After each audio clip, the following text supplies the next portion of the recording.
Endurance Cast. Aqui você tem um conteúdo de qualidade com quem conhece do assunto. Entrevistas exclusivas, convidados especiais, discussões de artigos e muito mais sobre todo o esporte de endurance. Apresentação: Professor Sandro Rodrigues. Endurance Cast. Confira.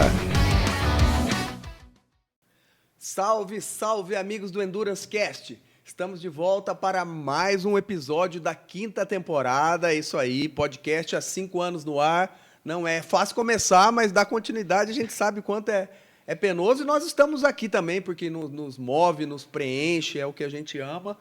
Pleno dia 2 de janeiro de 2026. Eu não sei quando vai para o ar, mas eu já falo para vocês que nosso nome é trabalho, né? E uma oportunidade como essa não podia perder. A gente tem nossos laços estreitados aqui há algum tempo. Foi meu aluno da pós, comprou o livro, eu vi ele nascer no berço, crescer e a criatura passar o criador, né? Então, assim, trago com vocês Diego Ferraz aqui, do canal O Amador. Muito então, bom. muito prazer ter você aqui com a gente, um podcast muito especial. Saio da minha casa brigando com a minha mulher, porque dia 2 tinha que trabalhar, mas com o maior prazer. Porque é uma honra ter você aqui, viu, Diego? Sou seu fã, obrigado, pela sua simplicidade, pelo seu carisma e pelo seu profissionalismo também. Seja bem-vinda. Fala um pouquinho das boas-vindas para os nossos telespectadores, que agora nós estamos no YouTube, no Spotify também, para depois a gente começar esse papo sadio, valeu? Perfeito. Fala, galera. Como o Sandro falou, meu nome é Diego, do canal Amador. E agradecer primeiro pelo convite, tá, cara? Como tu falou, minha referência para mim nos esportes de endurance, na parte de treinamento. Desde que eu comecei, acho que tu e o Gerson foram minhas referências ali no começo, quando eu comecei a estudar e tal. E fui seguindo aí tudo que tu postava, via o podcast, via livro, postou após. Então, é um prazer estar aqui, muito prazer aceitar esse convite, com certeza. Valeu, Diegão. Vamos começar do começo, então, né? Eu vi que você já participou de alguns podcasts também. O pessoal pode estreitar lá no Estema, que eu vi também que ele falou. Já fui 3 vezes lá no Estema com a Bruninha.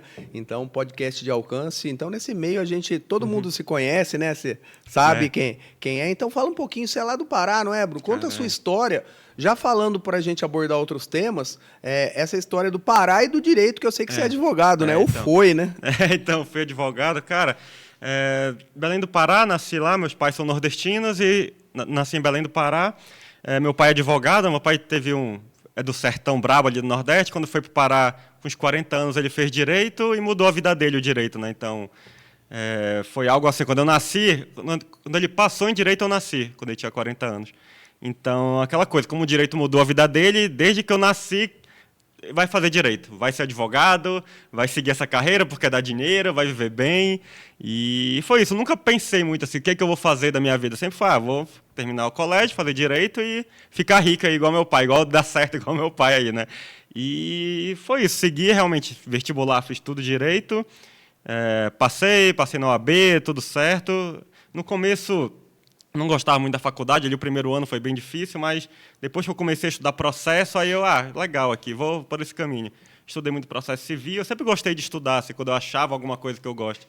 Então, eu era monitor na faculdade, coordenava projeto, então realmente gostava de estudar. Acho que o direito me ensinou a estudar, acho que isso me ajuda hoje em dia, sabe? Que a gente aprende a aprender, então acho que isso me ajudou bastante.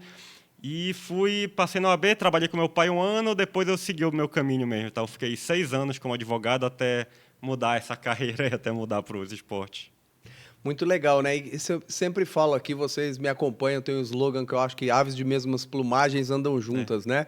E eu tinha empatia por você e agora, assim, vendo as nossas histórias, eu estava pensando aqui enquanto você falava, meu pai é advogado, meu avô foi advogado, renomado em Campinas, então estava tudo armado também para fazer e o meu coração falou mais alto, mas diferente de você, eu bati o pé desde o início caramba. E fui para educação física. E aí sua paixão pelo esporte começou quando? Já te acompanhou da infância, na adolescência? Eu vejo você aí com a camisa do Remo, eu fui dar pós lá, só que você briga com os caras lá, porque quem me tratou bem e me deu a camisa de graça, eu vim com um monte de camisa, foi os caras do Paysandu, tá bom? Na próxima a gente traz uma aí. Mas conta seu viés com o esporte, irmão. Comecei fazendo futebol, como todo brasileiro, queria ser jogador de futebol e tal, faltou talento, que acho que faltou muita gente, né? Realmente é um esporte muito competitivo aqui no Brasil, né? Então, do futebol fui pro taekwondo, que eu o taekwondo é um perfil de atleta parecido com os esportes de enduro, cara, magro, alto, se dá bem, sabe? Então, até que me dei bem lá, só que minha mãe não incentivava muito essa questão de esporte, achava que é perda de tempo, não deixava eu viajar para competir. Imagina se eu levo um chute na cara lá em Brasília, aqui, sozinho lá, com 15 anos. Então, ela não incentivava muito eu competir. Mas durante a faculdade, que eu já ganhava meu dinheiro, aí eu comecei a correr, por influência de uma namorada da época. E ali foi. Aí eu já tinha meu dinheiro para viajar, a gente fazia a prova fora. E ali, cara, vi que eu ia bem, aí o que acontece? Eu era da balada, né? Então eu comecei a parar de beber, aí corria, fui treinando mais, quero treinar mais. Aí tu não pode correr 2 vezes no dia, né? Que a galera não recomenda. Então, vou pedalar, vou nadar, vou fazer... Caí naquela roubada, né? De querer treinar mais e acabei entrando no mundo do triatlo ali com uns 22 anos, mais ou menos, 23 anos. Então, tem uns 13 anos atrás, 2012, por aí, mais ou menos, 2013. Muito legal. E mais empatia ainda, né, cara? Porque eu também quis ser jogador de futebol. Mesma coisa, clássico, Meu mestrado e doutorado foi com a capoeira, você falou do taekwondo, né? Então, o meu foi com capoeira, então muitas empatias aí. Então, ali você começou a prática do triatlon concomitante com a faculdade, Isso, final da faculdade. Nesse contexto, e também no seu início de carreira também, você, como que era a sua performance, qual modalidade que você mais gostava ou mais gosta, acho que é a corrida, mas fala um pouquinho aí pra gente. Eu tenho esse perfil mais longilíneo, né? Então a corrida eu sempre tive muita facilidade. Por isso que eu me empolguei, eu acho, com o esporte. Quando tu é bom em uma coisa, né, a tendência é tu querer fazer. Então, tipo, a minha primeira corrida, acho que era tipo 6 quilômetros, eu fiz em 29 minutos, assim. Então, pô, eu vi da galera, assim, pela galera que corria na academia, pô, acho que eu sou bom nisso aqui. Aí fui investindo mais. Natação, tinha piscina no meu prédio, então eu sabia nadar, né? O ciclismo sempre foi minha maior dificuldade, não sei porque realmente não tenho muito talento para o ciclismo. Força, talvez, nunca pedalei, sempre fui Ou meio grana medroso. também, né? Também. Hoje em dia tá pesado, né? Mas é isso, no ciclismo nunca tive muito talento, mas era esforçado, sempre fui muito esforçado, gostava de competir. Como eu via aí, aquela evolução, pois, em 2015 a gente não tinha tanta informação quanto tem hoje, né? Então eu via assim, cara, será? Porque eu sempre gostei do esporte, de treinar, fui muito disciplinado, e a gente ficava com aquela pulga ali, será que dá para ser profissional? Será que dá para competir em alto nível? Então, até onde dá para chegar, né?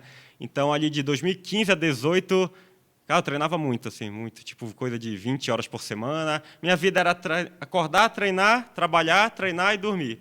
Treinar, trabalhar, eu era advogado na época, e fazia, às vezes, quando eu tinha audiência 11 da manhã, eu treinava a manhã inteira, ia para a audiência e trabalhava direto, sabe? Então, eu gostava de performance, tentei. Em 2018 que eu vi que realmente a galera ali tá... Gostar só não adianta, né? Não, principalmente no ciclismo, né? No prova longa, é muito determinante e faltava para mim uma marcha ali para chegar na galera. E nessa época, Diegão, você focava mais nas longas distâncias? O que você gostava mais e o que você performou mais e investiu mais o seu tempo ali? Eu comecei fazendo muita curta distância, eu gostava desse sofrimento da curta distância, mas como eu vi que não ia dar para correr 14 minutos com o Messias ali, eu falei, vou tentar fazer um 70.3, né, que teve em Belém, teve um 70.3. Vou aproveitar essa oportunidade e vou fazer aqui. Aí, naquele calor lá, fiz 4 horas e 51, meu primeiro. Aí, opa, talvez tenha alguma coisa aqui, né? Vou investir mais. E eu gostava muito de Campeonato Brasileiro. Campeonato Brasileiro, hoje não fala muito, né? Mas eu queria ser campeão brasileiro, tinha muito isso na cabeça. Então, fui fazer longa distância, fiquei em 5º e peguei vaga para o Mundial da ITU e tal, na categoria. E esse em 5º você fez com quanto tempo? Fortaleza é brabo, né? Era aquele do Cumbuco, que acho que foi 5 horas e 11, talvez. Sim. Lá é muito condições. Lá não conta, né? Não, ali é outro mundo, ali, né? Muito extremo. Porque é aquela natação mexida, com vento absurdo no ciclismo e calor na corrida. Mas o que a gente sempre fala aqui, né? Até porque triatleta é muito apegado a tempo e muitas vezes a sua melhor prova nem foi o seu melhor tempo, isso, né? Então, exatamente, é o que a gente fala muito por aqui, né? E em 2016, não sei se você já tinha tanto conhecimento assim, mas a gente tomava... 3 géis na prova inteira, tomava 4. Hoje, 3 géis é a primeira hora da prova, né? Então, não tinha até essa informação de nutrição, mudou muito, né? Nos últimos 10 anos, absurdamente. Então, era isso. A gente comia batata, comia um gel na corrida, que isso. Hoje em dia, é até absurdo falar isso, né? Não, muito legal. E já entendendo finalizando esse contexto inicial para entender você, sua vida um pouco antes, até você como atleta, para a gente ir para a cereja do bolo, para falar do seu trabalho também, né? Que você uniu o trabalho. Mas antes disso, né? Nesse momento de transição sua, do esporte, do direito, pro link com YouTuber, foi sem querer, foi sem querer querendo. Fala pra gente como foi essa transição aí. Cara, depois que a gente muda de rotina, cara, mudou a minha vida realmente o esporte, sabe? Eu via que eu tinha uma rotina muito diferente dos meus amigos, da galera da balada ali e tudo. E eu me sentia muito bem, sabe? Disposição, imagina, tu mudar a alimentação, treinar todo dia e, cara, dá muita disposição, tu fica melhor pro trabalho. E eu falei, cara, vou divulgar isso mais para as pessoas. Aí comecei no Instagram, acho que em 2014. Não era muito bem que eu fazia o que todo mundo fazia ali, aquele negócio de texto, foto, não andava a coisa, sabe? Não tenho muito talento para escrever, eu acho. Aí, quando começou os stories no Instagram, que foi quando eu fui pro Mundial, aí eu meio que, minha prova era a última do evento, então eu fui divulgando, galera, hoje tem o A4, a prova é assim, e fui, meio que eu faço hoje, eu fiz lá, né? Na época, e a galera gostou muito. E tive muito feedback, então eu falei, cara, será que eu sou bom nisso aqui? Aí fui investindo mais no Instagram, vídeo.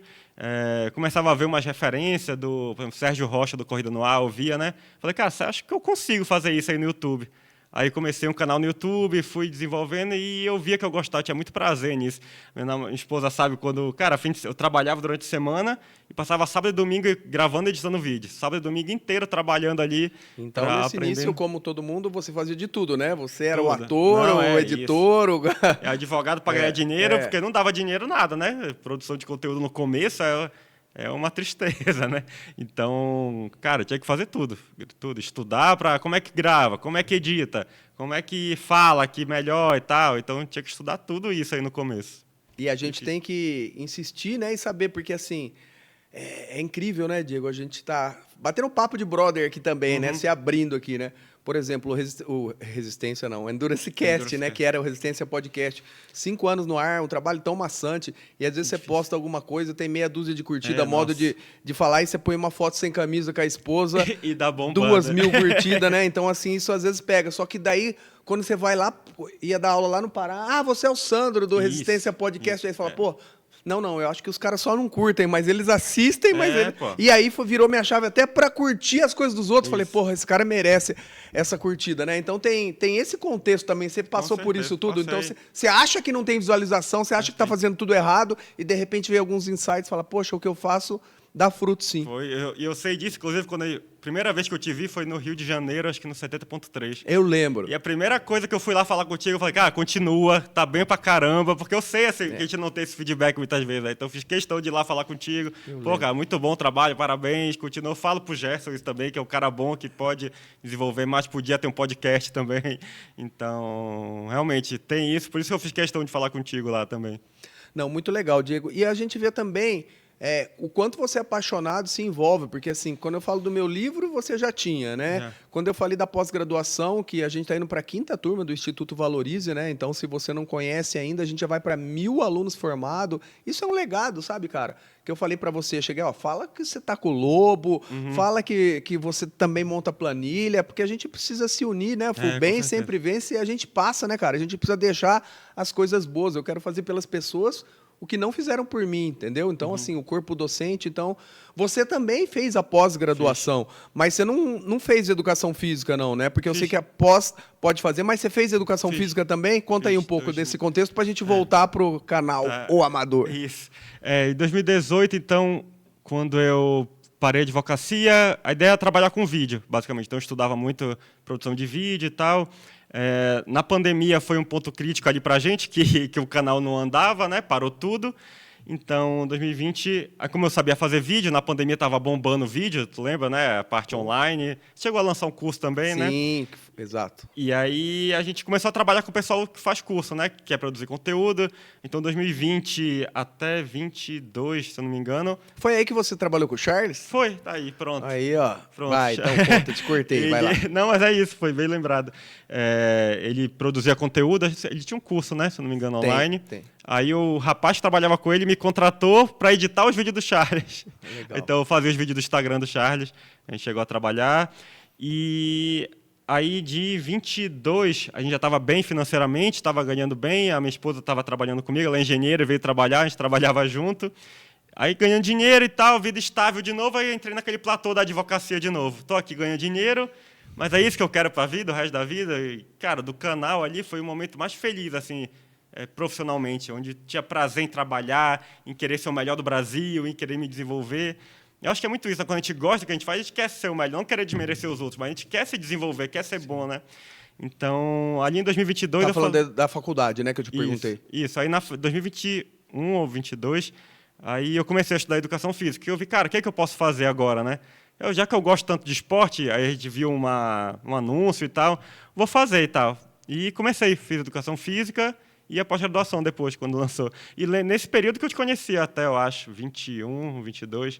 pesquisando sobre, aí apareceu o teu curso, aí depois eu vi teu livro, aí começou esse fluxo aí de informação. Que legal. E a faculdade você fez EAD ou presencial? Semi-presencial. Semi-presencial? Semi-presencial, aí terminei. Muito legal. Então, porque você trabalhar. se interessa muito, né, também, vai atrás, lê, estuda, porque virou sua profissão no final, Isso, né? isso. E aí, quando que você percebeu que o negócio ficou maior, que de coisas locais você começou a tomar voo mesmo para fazer essas coisas? Foi natural isso ou foi você arriscou para depois reverberar? Tu arriscou total. Total arrisco, assim, eu falo sem noção, porque não tinha um plano B, assim, a gente está botando, acreditando que vai dar certo. Quando eu saí da advocacia, eu tinha um dinheiro guardado e apostei tudo ali sem saber o que ia acontecer. Realmente, a gente não tem um plano B. Se isso aqui der errado, ó, tem isso aqui ainda. Não tinha outra coisa. Então, realmente, é uma aposta, a gente paga para trabalhar, acreditando que no futuro vai virar e realmente deu certo, né? A gente conseguiu, como tu falou, a gente está trabalhando com o Lobo, eu cuido ali, basicamente eu tenho poucos alunos e cuido da parte de YouTube ali, da assessoria, YouTube, Instagram. Então, que é o que eu gosto de fazer também, né? Então, foi isso, realmente foi uma aposta no começo, mas que virou, graças a Deus. Quando a gente gosta da coisa, né? A gente tem muita fé que vai dar certo. Eu acho que também tem muito a ver com o perfil comportamental, né, Diego?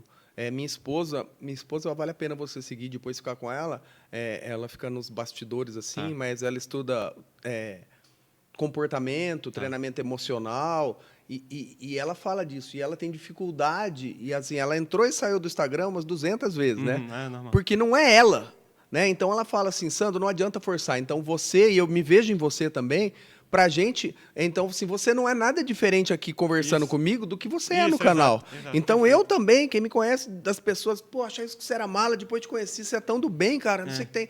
Então, acho que isso conta muito, né? Então, assim, você não precisa figurar por muito tempo, né? Você é autêntico. Perfeito. Aquilo lá é você, e a gente é assim, entendeu? Se abrir a porta da geladeira, pra gente não tem problema nenhum. Isso. Falar, né, das pessoas, assim, eu, por exemplo, não tem problema em eu cobrar alguém, porque eu sou esquecido, eu gosto que as pessoas me cobrem quando eu esqueço alguma coisa.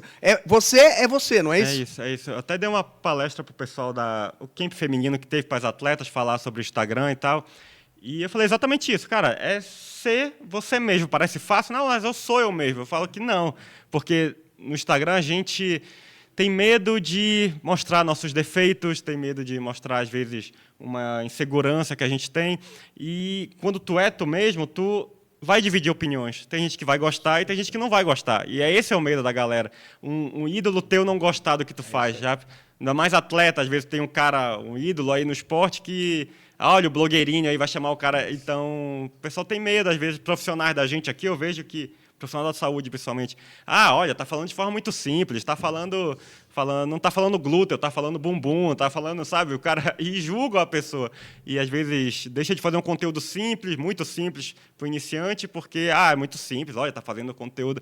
E esse medo, essa insegurança que deixa a pessoa de produzir ali. Então, realmente, é ser você mesmo, independente, tem gente que não vai gostar realmente, mas o Brasil é muito grande, né? Tem público para todo mundo. Legal, né? Eu falei pra você que não tinha roteiro, era papo de brother, mas o meu roteiro vem na minha cabeça e eu já tô mudando. E assim, eu vejo que os podcasts bons, pessoal, é quando eu muda totalmente o roteiro que eu tinha na minha cabeça. Porque quando a gente fala isso e a gente vai crescendo, a gente tem que estar forte ali também, porque para não se abalar com os haters, né? total. Porque assim, tem uma... E no começo... Não sei se você passou por isso também, e lógico que não tem a ver com isso, mas assim, na pandemia, logo eu que sempre fui firme, trabalhador, falava, depressão, vai trabalhar que passa, chora em casa, e quando eu tive, e eu vi a parede do meu quarto, eu vi que não é assim. Mas você tem que estar bem preparado para lidar com os haters, e às vezes, assim, você deixa de ver tanta gente que está falando bem de você, para pegar meia dúzia, 1, 2, 3, e aquilo te abala de uma tal forma no início, e você fica mal, e de repente você fala assim, não, mas tem 1000 elogiando o meu trabalho, né? Você passou por isso também? Muito, muito. Aquela coisa de tem 1000 likes e tem um dislike. Aí tu olha ali, mas por que um dislike, né? O cara não olha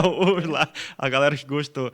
E é isso, cara. Era um processo. Isso aí realmente não tem o que fazer. Vai afetar muito no começo, tu vai querer responder no começo, não sei como foi teu processo de lidar com essa galera, mas é isso, me afetava muito, queria responder da mesma forma que vinha de lá, eu tentava responder daqui, ficar... Aí sim cuidar da nossa autenticidade, né? Então... E realmente, cara, é saber que vai ter gente que não vai gostar, no Brasil a gente tem muito isso, né, de rede social, então... Vai ter gente que vai elogiar muito, vai ter gente que vai comentar sem saber o que está acontecendo. E não se afetar. Hoje em dia eu falo que eu trabalho tanto que eu não tenho tempo para me importar hoje com hater, que o pessoal comenta. Eu deixo... Realmente a equipe já olha isso aí para mim. E o que eu falo pro meu filho também, né? Meu filho fala, pai, você fala de mim, mas você fala palavrão. E eu falo para ele, B, o que vale é o que sai do seu coração. Às vezes você... Aqui não tem, então assim, eu chego pro meu amigo e falo, ô, filha da puta, e ele sabe que é com o maior carinho do mundo, então assim, é o que sai do seu coração que é o palavrão, não é isso que eu tento passar pra ele. E com os haters é a mesma coisa, a gente sabe o que a gente tá passando, quando a gente fala uma coisa assim, não é pra... Outro dia, cara, eu falei... Eu não aguentei, eu falei do treinamento híbrido, que isso me incomoda profundamente. Aí eu lembrei de uns 3 caras que são... Bem, cara, usa esse nome, eu já mandei mensagem, não pensei em vocês, o que eu penso é isso, mas segue seu trabalho aí, tá tudo bem, né? Cara, e agora voltando, né? Fala pro pessoal qual é o seu canal também, o pessoal, aonde tá as redes, vamos fazer o jabá aqui no meio, não deixar pro final. E aonde você acha que foi a cereja do bolo, qual você acha que foi ali, premiou todo o seu esforço? Fala um episódio marcante ou uma prova marcante que você parou e falou assim, cara, eu tô aqui, velho. Há um tempo atrás eu tava se eu ia largar o direito ou não. E eu tô aqui porque às vezes eu tenho isso, né? Você deve ser tão intenso quanto eu. Total. E às vezes eu falo, tô gravando dia 2 e eu não paro nem para degustar ou para curtir um pouquinho aonde eu cheguei, assim. Então, fala um pouquinho de quando você acha que foi esse ápice aí, ou um deles, né? Legal. Quando tá canal amador pra galera no YouTube, tá? YouTube, Instagram, canal amador, a gente fala de notícias, atualidades, sobre a parte técnica, triatlon, corrida, sobre esporte de endurance no geral. Então tem conteúdo técnico e de atualidades, basicamente. E, cara, um ponto... Eu sou muito assim também, sabe? Às vezes eu estou num momento assim que eu olho para trás, caramba, todas aquelas 14 horas de trabalho por dia, de domingo a domingo, que valeu a pena. Mas esse ano, com certeza, foi o Mundial em Marbella, cara, tá ali com uma imprensa credenciada, fazendo uma pergunta pro campeão mundial ali, sabe? Caraca, de onde a gente começou, de um quartinho lá em Belém, a gente chegou no Mundial em Marbella. Então, outro ponto para mim, quando o Lobo me convidou para trabalhar com ele também, foi cuidar das redes sociais, da assessoria do Lobo, que tem 1000 alunos, já tem assessoria tradicional de São Paulo. E também porque o Lobo, eu via, quando eu comecei, o Lobo era ele e o Bellarmino voando ali, né? Ele era muito conhecido. Então, quando ele chamou a gente para trabalhar, para reunir, também foi um momento marcante para a gente. Que legal, né? Eu já imaginava que você ia falar de Marbella, porque eu me emocionei por você. Então, assim, quando a gente fala de aves de mesmas plumagens andam juntas, você veio aqui, eu falei, vamos lá no estúdio. Na verdade, é só para ficar perto de pessoas do bem, assim como foi o Charles, né? Então, a gente fez uma live, aí a gente descobriu que era vizinho. Olha. E essa virou um livro, virou uma amizade entre famílias. Então, acho que eu já imaginava que eu me emocionei por você. Eu tinha alguns alunos lá em Marbella também. E aí, do Lobo foi muito legal, né? Um cara querido que já passou por aqui também. E projetos futuros? Virou 2026? Como que está seu time hoje? Que você falou que começou no quartinho, você falou da sua esposa também. Tem uma equipe maior por trás? Quantas pessoas são? E quais os projetos agora para 2026? Boa. Hoje a gente está com uma equipe bem enxuta, mas o pessoal trabalha muito. Pessoas muito esforçadas que estão com a gente, graças a Deus. Pessoas apaixonadas pelo esporte também, então trabalham muito. Então tem eu, o Richard, que é o produtor do canal, cuida da parte comercial, produz os vídeos, e a Gabi e a Simone cuidam da parte de edição, planejamento de conteúdo e tudo mais, e postagem nas redes sociais. Então, só de tirar isso de mim, eu falo que sem elas não tinha a produção, consegui produzir 1.300 vídeos para o Instagram esse ano, mas mais de 100 vídeos para o YouTube. Tu sabe como é difícil, né, produzir aqui, imagina. Todo dia tem vídeo meu no YouTube e todo dia tem vídeo meu no Instagram. Às vezes mais de um vídeo no Instagram, né? Dá uma média de 3 vídeos por dia no Instagram, mais ou menos. Então, sem elas, com certeza, a gente não ia conseguir chegar nesse número. E, cara, a gente vai reunir ainda, como a gente falou, está 2 de janeiro ainda, né? Ainda vou reunir com o meu produtor, mas a ideia é ir para a Kona esse ano, ir para o Mundial em Kona. E para os 2 mundiais, né, 70.3 e Kona, com certeza a gente quer estar lá e estudar mais.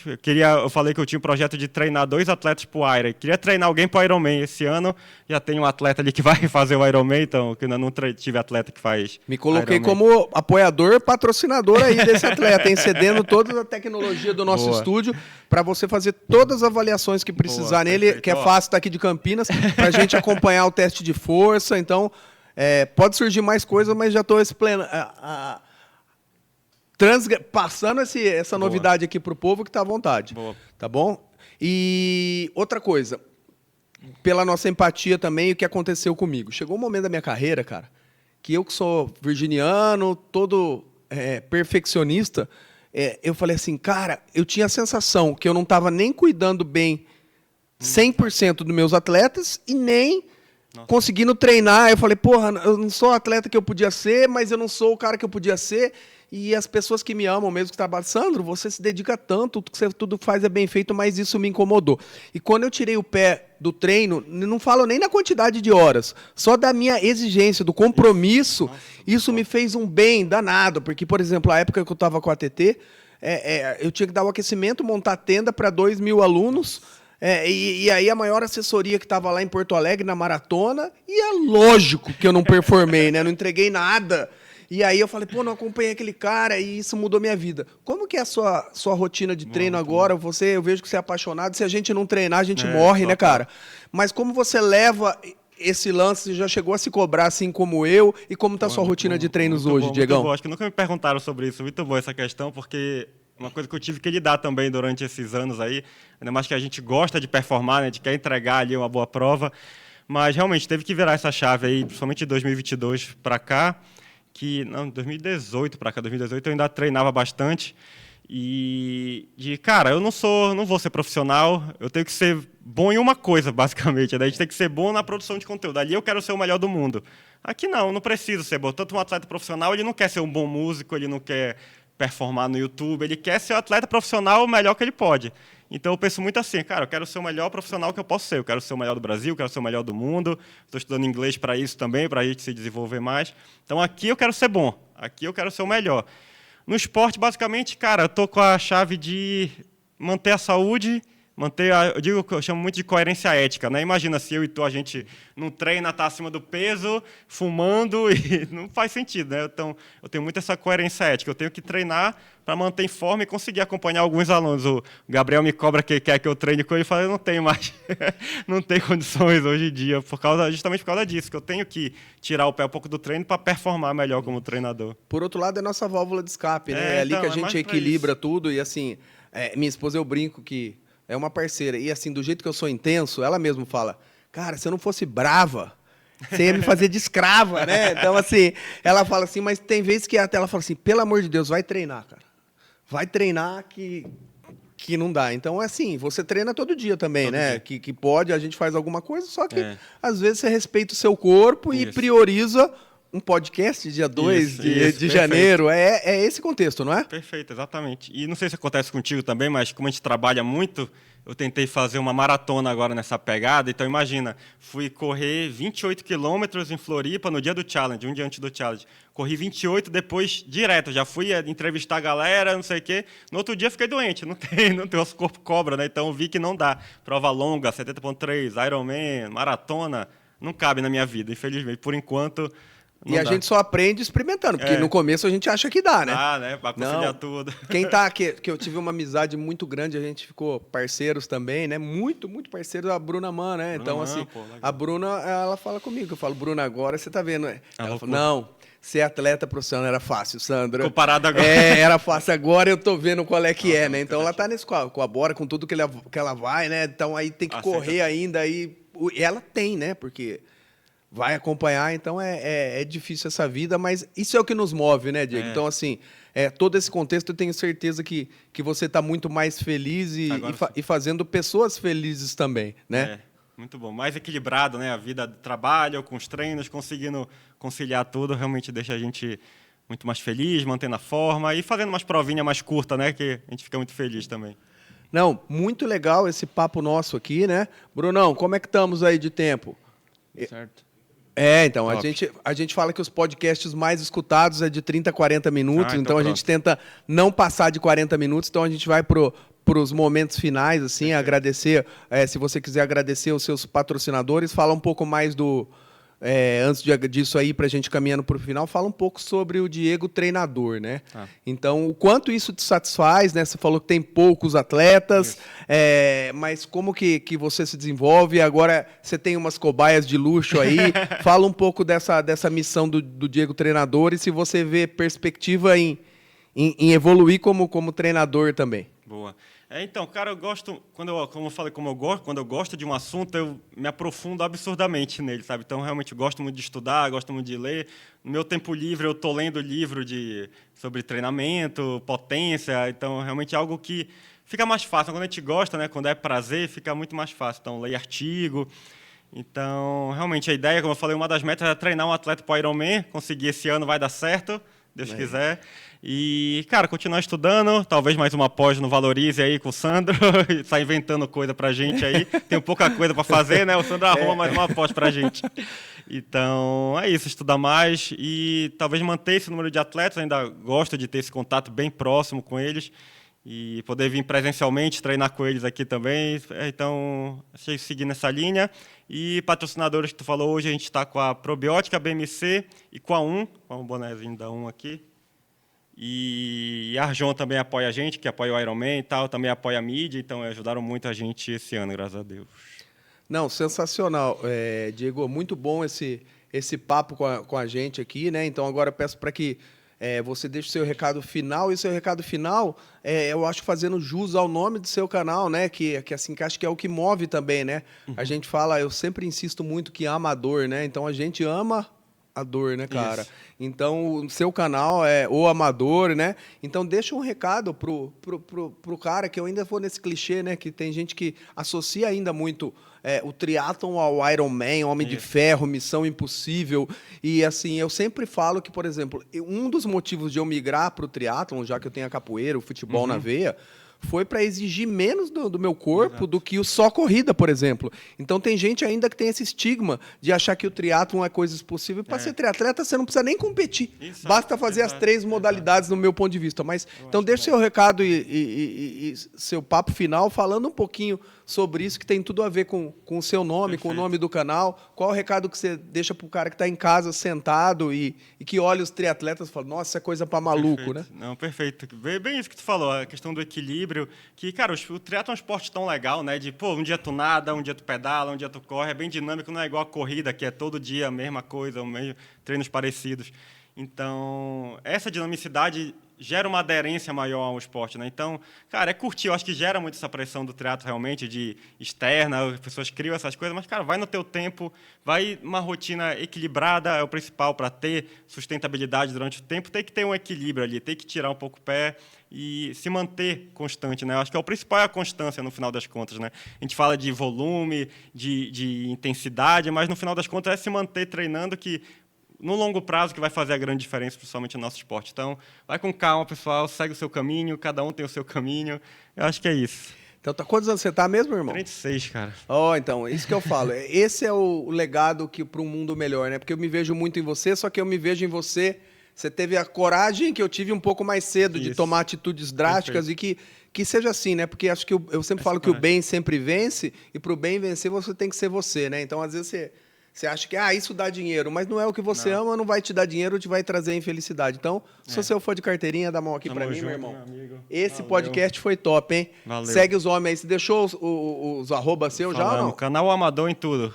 Instagram, YouTube, canal Amador. Esse entrou para a história, hein? Vamos junto, pessoal. Valeu, até a próxima.